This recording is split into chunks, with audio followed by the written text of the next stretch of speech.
Olá, sejam bem-vindos a mais uma aula de arte. Nesta aula nós iremos falar sobre geóglifos. Você já ouviu falar em geóglifos? Pois é, hoje nós vamos tirar esta curiosidade. O objetivo é conhecer e analisar os geóglifos, suas características e contextos. Pense um pouco, você já viu uma imagem assim? Você sabe o que é isso? Observem esta imagem, galerinha. Olha só que curioso! Quem será que fez essa imagem? Como será que ela foi parar aí, hein?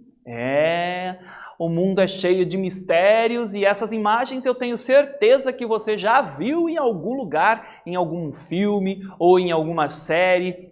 O ser humano é curioso, né? Por quê? Qual a necessidade desta imagem? Que função ela exerce? E como ela foi parar aí? Filmes como Sinais, com o Bruce Willis. Se você não viu esse filme, eu faço o convite para que você, após a nossa aula, se você tiver um tempinho, vá lá no streaming ou dá uma olhada lá onde você tem a possibilidade de assistir o filme Sinais, que vai tratar sobre estes sinais misteriosos que aparecem nos campos de trigo. Ou aquela série Smallville, por exemplo. Você já viu aquela série Smallville? Em que o Tom Welling interpreta o Superman, o Superboy, e em vários episódios da série aparecem sinais como esse. Tem várias séries, por exemplo, atualmente tem algumas séries também que esses sinais aparecem por ali e eles soam como mistério, como algo do além, mas esses sinais têm nomes e nós chamamos eles de geóglifos. Bom, os geóglifos, se você chamou de geóglifos, então, os geóglifos do desenho anterior, então você acertou. E o que seriam os geóglifos? Eles são desenhos ou motivos enormes feitos no solo com elementos naturais duráveis, como pedra e madeira, por culturas de várias partes do mundo. Então já matamos a charada, já tiramos a possibilidade de que os geóglifos são desenhos feitos pelos extraterrestres. Não, são feitos pelo homem, pela mão dos seres humanos mesmo. E são pertencentes a culturas de várias partes do mundo. Existem geóglifos com formas geométricas, linhas, quadrados, círculos, octógonos, hexágonos ou uma composição de todas e com figuras zoomórficas e antropomórficas. Figuras zoomórficas, antropomórficas, não é nada novo. Você sabe que no Egito Antigo, por exemplo, o egípcio adorava esse tipo de desenho e sempre está atrelado essas imagens a um conto, a um mito, a um deus, a uma tradição, a uma superstição do Egito Antigo.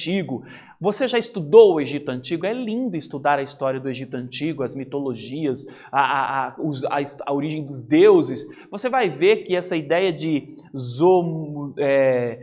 figuras zoomórficas e antropomórficas já era apropriação dos egípcios antigos e também de outras culturas na antiguidade. Bom, eu trouxe para vocês aqui, olha, observem esta figura. O que seria esta figura, gente? Ela é a forma de um animal, certo? E um animal que tem muita gente que não gosta, tem medo. Eu, por exemplo, não tenho medo, mas já vi gente dar pulos a dessa altura por ter medo deste pequeno animalzinho. Bom, com forma de animal, zoomórficas, e também nós vamos ter as antropomórficas, com formas humanas. As antropomórficas com formas humanas. Como seriam as antropomórficas? Bom, o zoomórfico com a figura de um animal. Observem que animal seria esse aqui. É um animal muito singelo, um animal adorável, que quando a gente vê, a gente imagina já aqueles clássicos da Disney. A Branca de Neve, por exemplo, quando aparece alguns em volta, talvez não seja, mas é da mesma família. Acredito que não seja, mas é da mesma família esse daqui, tá? É um animalzinho lindo e meigo e doce, adora água doce. Qual seria este? Aqui um geóglifo geométrico. Que figura é essa? Que imagem é essa? E aí eu lhe pergunto, o que levaria o homem a construir uma imagem como essa? Qual a necessidade da produção desta imagem? A gente observa, olha aqui, ó, uma paisagem belíssima e de repente, numa vista aérea, você tem ali um losango. Aí eu lhe pergunto, Isso pode ser considerado arte? Um geóglifo é arte? E qual o significado? Visto que pertence às culturas, às mais diversas culturas e de tradições antigas, provavelmente isso está relacionado ao sagrado também. Na antiguidade, o homem estava muito ligado, muito conectado com a natureza, coisa que hoje, nos tempos atuais, nós já não temos muito forte, devido ao crescimento das populações, os grandes centros urbanos, a expansão das indústrias, o consumismo, o capitalismo, fez com que a gente cada vez mais fôssemos nos afastando desse contato mais próximo com a natureza. E aqui uma antropomórfica. O que te lembra esta imagem? Olha só, gente, uma figura antropomórfica. E já mudou a paisagem. Veja que aqui não é um campo florido, um gramado, um campo de trigo. Mas, olha só, que paisagem é essa, né? Parece um solo arenoso. Existem sítios arqueológicos com desenhos gigantescos que impressionam e nos levam a questionar como essas formas podem ter sido feitas pelo povo da cultura de Nazca. Aqui a gente já tem um local, a cultura de Nazca, que viveu ali cerca de 200 antes de Cristo, a cerca de 700 depois de Cristo. Olha, só Cristo já tem aí mais de 2000 anos na história, certo? Desde que se diz sobre um homem que veio à Terra, enviado por Deus, e aí de acordo com a religião. Mas aqui, fugindo desse contexto, veja, isso vem de muito antes. E por que será? Né? Qual era a finalidade? E como eles conseguiam dar conta de produzir estas imagens? Um dos mais conhecidos e talvez mais impressionantes geóglifos encontrados na América do Sul são as figuras e linhas de Nazca no Peru. Então a gente vê que não é muito longe aqui do Brasil, não. Nazca fica ali no Peru. Aliás, existem belíssimas histórias que contam sobre manuscritos, que falam de profecias sobre o futuro, fim do mundo. O Peru está sempre envolvido nessas histórias cheias de aventura e magia. E quando a gente olha um geógrafo assim, não te dá essa sensação de aventura, magia, desconhecido, misterioso? Por que será que eles faziam esse tipo de imagem? Gente, olha, aqui o desenho que eu mostrei para vocês, o geóglifo que eu apresentei a vocês ainda há pouco, que eu falei, esse animalzinho dócil que adora água doce, ele é um beija-flor e ele está na planície de Nazca, lá no Peru. E acredita-se que os geóglifos tenham sido criados aproximadamente entre 200 a.C. e 700 depois de Cristo pelos habitantes do local. Cara, como durou tanto tempo assim, professor? Pois é, tem que se perguntar e, de repente, aguçar a curiosidade e pesquisar um pouco mais para saber como assim esses desenhos duraram até hoje, com tantas mudanças que ocorrem na natureza, vento e chuva e tempestades, e daí? Como foi possível manter essa cultura viva, esses desenhos até os dias de hoje? Vamos então à nossa primeira atividade? De acordo com o que vimos nesta aula, escreva o que você entendeu sobre geóglifos, pense e eu já volto.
E aí, galera, conseguiu anotar aí as informações que eu pedi?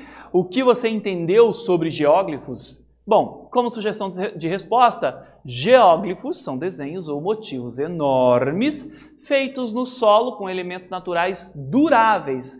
Já de cara, elementos naturais a gente observa que não há uma exploração da natureza. E isso é importante, olha que legal. Na antiguidade, talvez os seres humanos se preocupassem já com o cuidado do ambiente mais do que hoje nós nos preocupamos. Eu me insiro nesse contexto porque eu também faço parte da atualidade, onde eu tomo refrigerante, onde eu vou ao supermercado e procuro. Será que você procura? Eu já procuro fazer isso.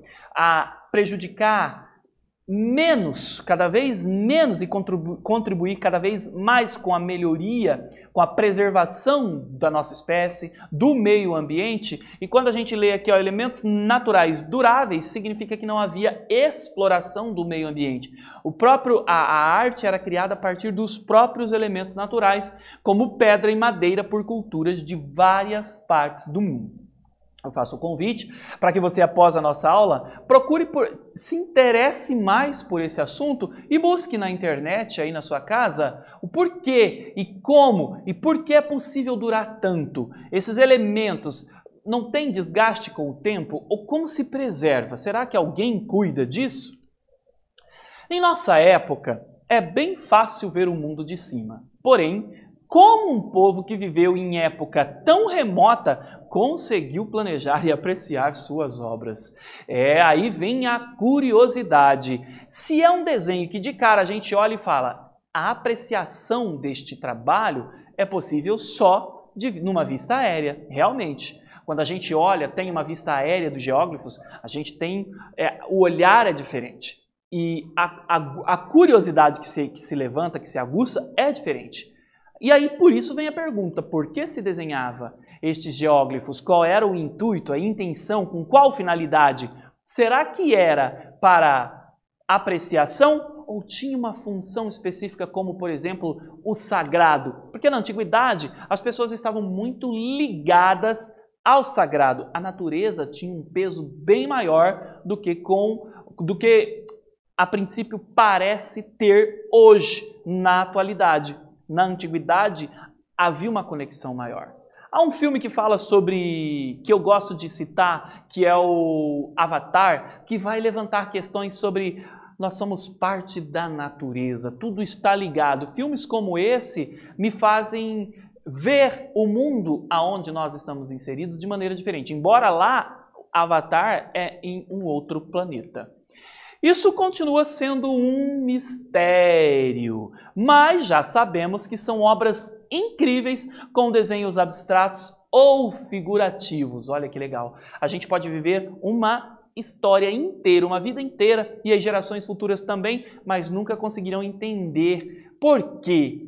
Mas eles estão lá. Qual é a finalidade? Mas aí já estão aquelas pessoas que se dedicam a profissões que estudam a história do passado, a história da humanidade, a história do surgimento do planeta, como se desenvolveram as culturas no passado, para procurar respostas de como se organizavam, o que pensavam, para que dessa maneira a gente possa pensar o nosso futuro. São obras tão maravilhosas que a Organização das Nações Unidas para a Educação, a Ciência e a Cultura, ou seja, a Unesco, reconheceu-as como patrimônio da humanidade. Você tem ideia do que é reconhecer algo como patrimônio da humanidade? Tanto você, quanto eu, quanto todos à nossa volta têm a responsabilidade de cuidar, preservar daquilo que é considerado patrimônio da humanidade, porque ele é referência da nossa história, da nossa origem. No entanto, não é só os geóglifos ou qualquer outro bem material que seja considerado patrimônio da humanidade que tem que ser preservado, não. Nós temos que nos preocupar com a nossa espécie, com a natureza, de uma maneira geral. Vamos então a mais uma atividade? Inspire-se em algo que para você seja misterioso e interessante e crie um geóglifo numa folha sulfite. Pense em algo que poderia despertar a curiosidade de muita gente, caso ele fosse um geógrafo que estivesse presente na natureza.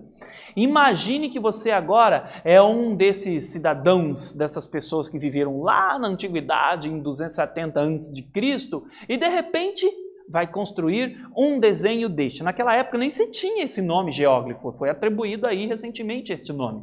Naquela época talvez o nome fosse outro, mas tinha uma função. Então se você fosse agora fazer um geógrafo, aonde você faria? Qual geógrafo seria? E de que maneira? Qual a função ele teria? Pense e eu já volto.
Ah, e aí, gente, conseguiu esboçar um geógrafo? Algo que possa ser misterioso aos olhos dos seus amigos, da sua família? De repente, desenhe ele bem legal, dê uma envelhecida dele numa edição aí do seu celular ou qualquer outro equipamento que você tenha disponível para trabalhar uma imagem, poste nas redes sociais e deixa a magia agir.